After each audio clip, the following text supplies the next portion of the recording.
समस्त प्रभु प्रेमी भक्तों को जय सिया राम। गत दिनों से हम दोहावली रामायण के माध्यम से भगवन नाम महात्म श्रवण कर रहे हैं। गोस्वामी तुलसीदास जी महाराज भगवन नाम पर बहुत जोर देते हैं। कहते हैं इस कलिकाल में बहुत सारे साधन हैं, लेकिन उन साधनों के द्वारा सिद्धि की प्राप्ति नहीं होती, आत्म कल्याण नहीं हो पाता है। साधनों से कुछ हमारे सांसारिक मनोकामनाएं, भौतिक मनोकामनाएं पूर्ण हो सकती है, लेकिन जो जीवन का चरम फल है, जो जीवन का परम लाभ है, भगवान की भक्ति, भगवत प्रेम, मनुष्य मात्र में भगवत तत्व का दर्शन, जीव मात्र में ईश्वर तत्व का बोध, यह नहीं हो सकता है। वह तो भगवन नाम के माध्यम से ही होगा। गोस्वामी तुलसीदास जी महाराज आज जो कह रहे हैं, नाम महात्म गाते हुए कहते हैं कि कलयुग में भगवान श्री राम का नाम ही मानो कल्प वृक्ष है। सुने, नाम राम को कल्प तरु, कलि कल्याण निवास, जो सुमिरत भयो भांगते, तुलसी तुलसी दास। कलयुग में श्री राम जी का नाम कल्प वृक्ष यानी मनचाहा पदार्थ देने वाला है, और कल्याण का निवास यानी मुक्ति का घर है, जिसको स्मरण करने से गोस्वामी जी खुद अपने लिए कह रहे हैं कि तुलसीदास भांग के सदृश था और वह बदलकर तुलसी के समान पवित्र हो गया, पूजनीय हो गया। अब इसका भावार्थ समझे। गोस्वामी जी कह रहे हैं कि राम नाम को कल्प तरु, राम नाम कल्प वृक्ष। ऐसा साहित्य में यह शब्द कल्प वृक्ष है और सुनने में आता है कि यह स्वर्ग में पाया जाता है। यहाँ हमारी कामनाओं की, इच्छाओं की जो भी कल्पना करते हैं, वह इच्छाएं, वह मनोरथ पूर्ण हो जाते हैं तत्क्षण ही। उसमें समय नहीं लगता है और उसके लिए कोई भी जा करके, चाहे वह स्त्री हो, पुरुष हो, बच्चे हो, बूढ़े हों, जवान हों, किसी भी वर्ण के हों, किसी भी बिरादरी के हों, यदि कल्प वृक्ष के नीचे जा कर के वह कल्पना करें, केवल मन में सोचें, तो सोचते ही जो कामना करेंगे वह उनके सामने प्रकट हो जाएगा। अब यह निश्चय करना है कि किस प्रकार की कामना करें। यदि भौतिक संसाधन की कामना करेंगे तो भौतिक संसाधन प्राप्त होंगे, और यदि ईश्वर की कामना करेंगे तो ईश्वरत्व का बोध होगा। जैसी कामना करेंगे वह पूर्ति। यहाँ गोस्वामी जी कह रहे हैं कि राम नाम ही मानो कल्प वृक्ष हैं इस कलयुग में। जैसे कामना की पूर्ति कल्प वृक्ष करते हैं, अब पता नहीं आज तक कोई लोग कल्प वृक्ष मिले कि नहीं मिले किन्हीं को, लेकिन राम नाम तो सबको सुलभ है। सब ही सुलभ, सब दिन सब देशा, सबको राम नाम सुलभ है और यह मंगल प्रदाता, कल्याण प्रदाता है, यह निश्चित है। और यह भी निश्चित है, उस कल्प वृक्ष के नीचे यदि आप गलत कामना करेंगे तो वह भी, जैसे मैंने सुना है कि एक व्यक्ति जंगल में जा रहा था तो एकाएक उसे लगा, भूख लगी, तो वह मन में किया, संयोग ऐसा हुआ कि वह छाया में रुका तो वह कल्प वृक्ष की ही छाया थी, और वहाँ रुक कर के उसे मन में आया कि बहुत सुंदर रम्य वातावरण है, यदि भोजन मिल जाता तो मैं भोजन कर लेता। इतना सुनते ही 56 प्रकार के व्यंजन आगे वह भोजन किया। तत्क्षण ही मन में आया कि अब भोजन हो गया, थोड़ा विश्राम कर लेते। इतना मन में आया, तत्क्षण ही उसके लिए सुंदर पलंग आ गए, सो गया। और सोते सोते मन में यह भय आया कि कहीं शेर आकर के, जंगल घनघोर जंगल है, भयावह जंगल है, हिंसक जीव जंतु यहाँ रहते होंगे, कहीं आकर के वह खा जाए तो। इतने में शेर आया और खा भी गया। यह कल्प वृक्ष कामना की पूर्ति किया। लेकिन राम नाम में ऐसी बात नहीं।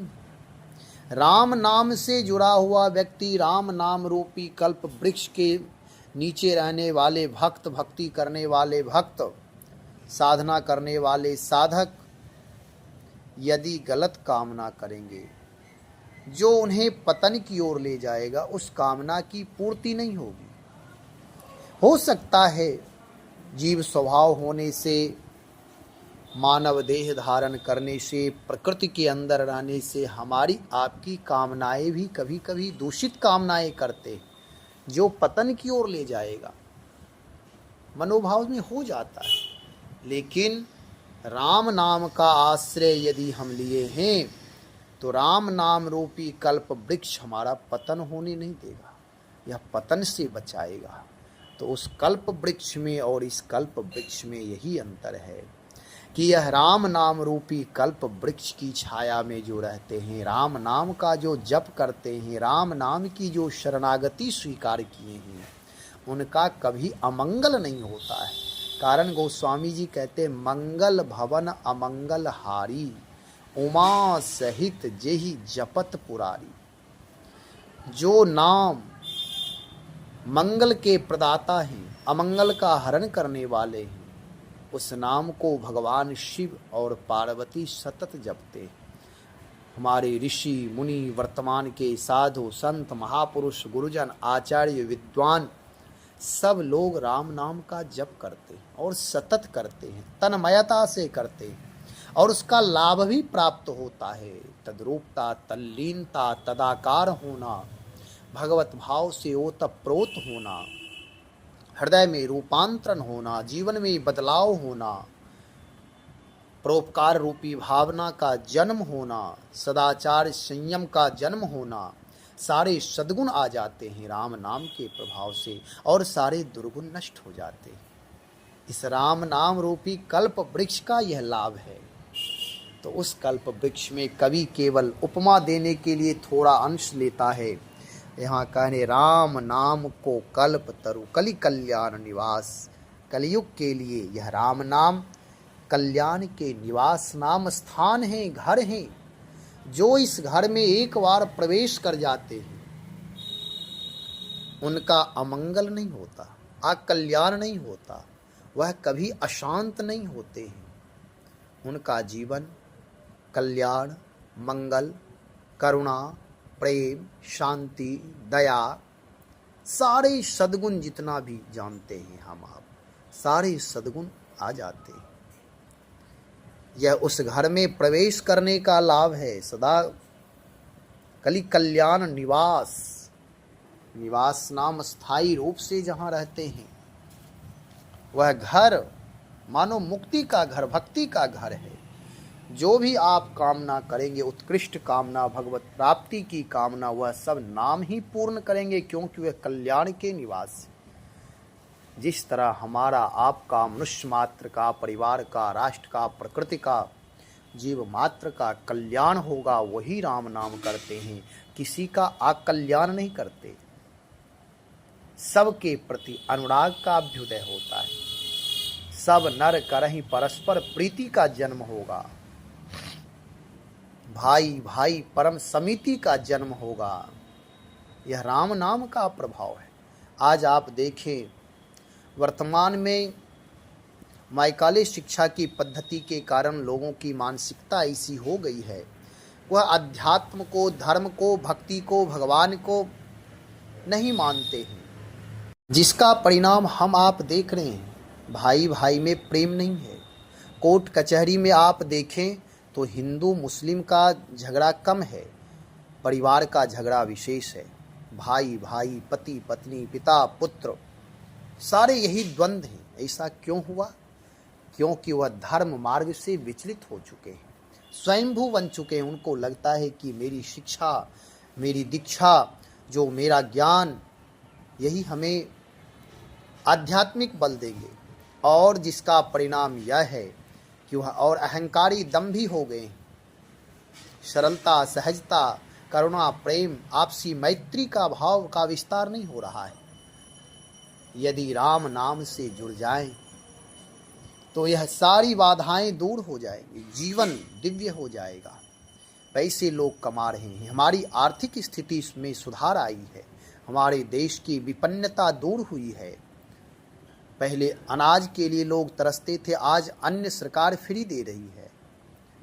लोग सुखी संपन्न हुए हैं, लगभग सबके पास व्यवस्थित जीवन के लिए जरूरत भर सारी व्यवस्था है, फिर भी लोग शांत नहीं है, प्रेम नहीं है।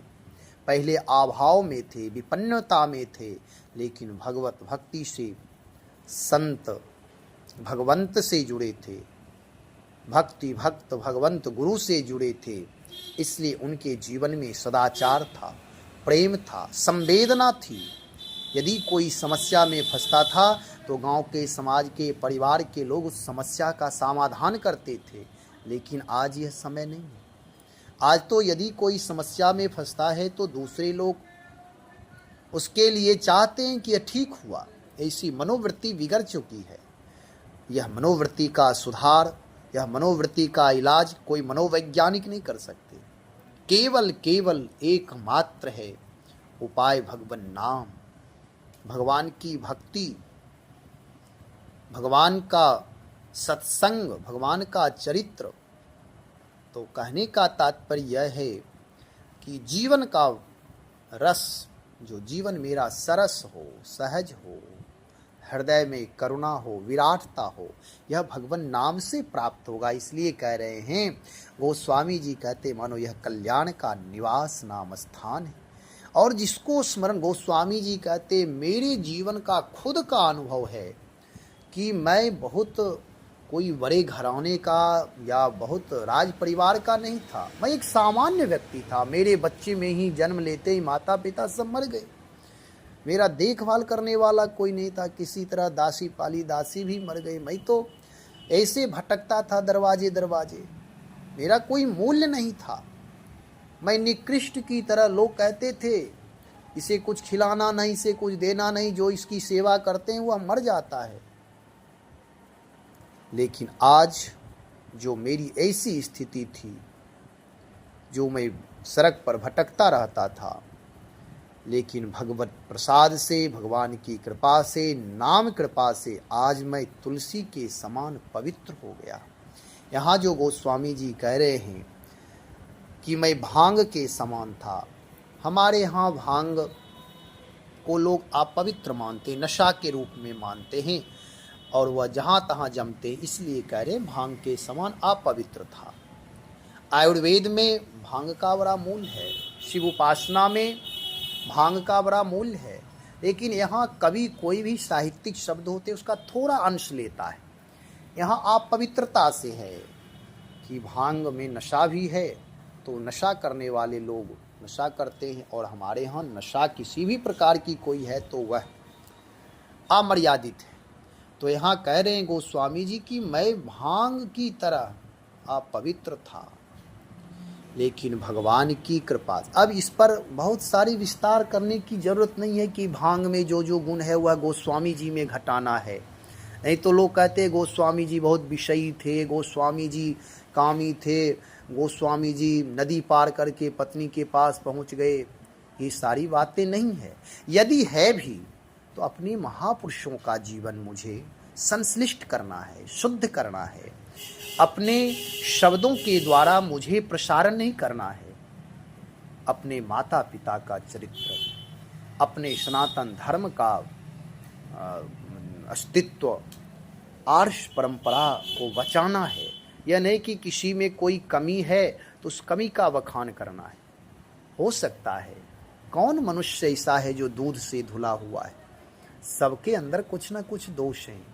नहीं तो हमारे आचार्य लोग, जो कथावाचक लोग हैं, ये खूब बखान करते हैं गोस्वामी जी के जीवनी में। गोस्वामी जी ऐसे चले गए, ये हुए, पत्नी से वैराग्य हुआ, जो भी कहते हो, इसमें मेरा कोई विरोधाभास नहीं है। लेकिन मेरा अपना पक्ष ये किया है कि महापुरुषों में यदि कोई दोष भी दिखाई दे, यहाँ तक कि साइकोलॉजिस्ट कहते हैं कि अपने अंदर भी कोई दोष है तो उसे बार बार दोहराना नहीं है, संकल्प में नहीं लाना है, नहीं तो जैसा हम विचार बार बार करते वैसा मेरा संस्कार बनता है। इसलिए ऐसा नहीं करना है। महापुरुषों में यदि कोई दोष है, हो सकता है काल समय के अनुसार दोष आ जाते हैं, अब उसके लिए बार बार पृष्ठ पेशन करना शास्त्रों के द्वारा यह ठीक नहीं है। यहाँ गोस्वामी जी कहते हैं मैं भांग की तरह था, मतलब मेरा कोई पूछ नहीं था, मेरा कोई मूल्य नहीं था, मुझे लोग बहुत सम्मान नहीं देते थे, लेकिन आज भगवान नाम के प्रसाद से, भगवान नाम की कृपा से मेरा जीवन रूपांतरित हो गया और भांग से बदलकर तुलसी के समान मैं हो गया। तुलसी के समान मतलब मैं पवित्र हो गया, मैं पूजनीय हो गया, मैं भगवान को प्रिय हो गया। जैसे भगवान नियम है कि शालिग्राम भगवान एक क्षण भी तुलसी के बिना नहीं रहते। शालिग्राम भगवान के जो उपासक हैं, जैसे रात्रि में वह सुबह पूजा किए, फूल चढ़ाए, लेकिन रात्रि में वह माला फूल आदि उतार देते, लेकिन तुलसी कभी नहीं उतारते, हमेशा भगवान के सिर पर तुलसी रहते। तो तुलसी का इतना मूल्य है, पूजनीय है, एक क्षण भी भगवान से दूर नहीं होते। ऐसे आज मेरे तुलसी यानी मेरी भी यही स्थिति है। तो गोस्वामी जी कहते मैं भगवान का प्यारा हो गया। जैसे तुलसी का आदर सब करते, तुलसी की पूजा सब करते, ऐसे ही तुलसी बिल्कुल निर्दोष हैं, शुद्ध हैं, पवित्र हैं, औषधीय गुणों से युक्त हैं, बहुत सारे सद्गुण हैं। ऐसे मैं भी आज गुणी हो गया, लोग मेरी पूजा कर रहे, मेरा दर्शन कर रहे हैं, मैं भगवान का प्यारा हो गया, सबका आदरणीय हो गया और जगत को पावन करने वाला हो गया। जैसे तुलसी जगत पावनी है, ऐसे मैं भी जगत पावन करने वाला हो गया। बहुत सारे गुण धर्म मुझ में आ गए। मैं अब परोपकार में जैसे तुलसी का कोई भी प्रयोग करता है, जो तुलसी की परिक्रमा करते, जो तुलसी की पूजा करते हैं, उनका कल्याण होता, मंगल होता, भला होता।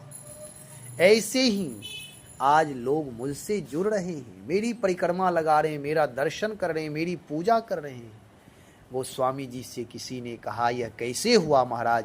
तो गोस्वामी जी कहते हैं भैया केवल एकमात्र उपाय वह राम नाम का प्रभाव है। राम नाम के प्रभाव से ऐसा हो गया कि मैं भी आज जो सुमिरत भयो भांगते तुलसी तुलसीदास हूँ, मैं तुलसीदास बन गया। आज लोग गोस्वामी जी को जानते हैं, गोस्वामी जी का हमेशा स्मरण करते हैं। तो कहने का मतलब यह है कि हम आप भी चाहे जीवन में जो भी बुराइयां हैं, हो सकता है किसी बुरी आदत के अधीन हो, कोई बात नहीं है, मैं बार बार इस पर जोर देता हूँ। एक बार आप भगवान की शरणागति होइए, तन मन वचन से कहिए प्रभु मैं आपका हूँ, वह आप मुझे अपनों से जोड़ ले और भगवान नाम का आश्रय ले ले, भगवान नाम का जप शुरू कर दे। देखिए जीवन में कितना बदलाव होगा। जीवन जो भांग के सदृश है वह तुलसी के समान, और कोई सृष्टि में उपाय नहीं है कि कोई भांग को, यहाँ तक कि मैं कहूँ तो यह कोई अतिशयोक्ति नहीं है कि ब्रह्मा जी भी भांग को तुलसी नहीं बना सकते हैं, लेकिन राम नाम में यह प्रभाव है। गोस्वामी जी कहते मेरे जीवन को देख लो, मैं भांग की तरह था लेकिन मैं तुलसी हो गया, मैं पवित्र हो गया। इतनी अपवित्रता मेरे जीवन में थी कि मैं स्वयं नहीं कह सकता, लेकिन आज मैं इतने पवित्र हो गए कि वे भी नहीं कह सकता हूँ। इतने पवित्रता के भंडार में हो गया हूँ और दैवीय गुणों के, औषधीय गुणों के भंडार हो गया हूँ। तो गोस्वामी जी महाराज सबसे यही कहते हैं कि राम नाम का जप करिए, राम नाम का जप करने से जीवन दिव्य हो जाएगा, जीवन महान हो जाएगा, जीवन पूजनीय हो जाएगा। हम आप भी भगवान नाम का आश्रय लें, भगवान नाम का जप करें, अधिक से अधिक कोशिश करें, अधिक से अधिक भगवान नाम का जप करें जितना समय मिले। मैं यह नहीं कहता हूँ कि सारे काम छोड़ करके और माला चलाते रहे, और संभव ही नहीं है, क्योंकि माला चलाने के लिए भैया बहुत प्रयत्न करना पड़ता है। जन्म जन्म मुनि जतन कराही, अंत राम कही आवत नाही, जो शब्द वहाँ है मुझे वे नहीं बोल, अंत राम कही तब जा कर के वह राम कहते हैं। और सामान्य लोग जो घर में गृह में कार्य कर रहे हैं वह सब करें, सब राम काज ही है। जो भी हम जिस कार्य में भावना से जुड़ जाते हैं, निष्ठापूर्वक ईमानदारी से शुचितापूर्वक करते हैं, वह कार्य राम काज है। इसलिए गृह कार्य में रहते हुए कभी यह नहीं कहना है कि मैं संसार में फंसा हुआ हूँ, नहीं नहीं। संन्यास में भी लोग उलझे हुए फंसे हुए लोग हैं। हमारी मनोवृत्ति जैसी होगी वही मुझे मुक्त करेगा और वही मुझे फंसाएगा, बंधन में डालेगा। इसलिए घर गृहस्थी में रह करके भी गृह कार्य करते हुए उसे राम काज मान करके, सब कुछ प्रभु का ही है, घर परिवार जो भी है वह सब भगवान के हैं और हम सब भगवान के दास हैं। मैं भगवान का हूँ, ऐसी भावना रख करके सेवा सुमरन से जुड़े रहें, सेवा करें और सुमिरन करें। समय निकाल करके सुमिरन करें, प्रभु का स्मरण करें, प्रभु नाम का स्मरण करें, प्रभु नाम का चिंतन करें। परमात्मा सदा मंगल ही मंगल करेंगे। गोस्वामी जी कहते यह कल्याण का घर है राम नाम, इसलिए हमारा आपका भी कल्याण होगा। पुनः अगले वीडियो में मिलेंगे। श्री राम जय जय राम।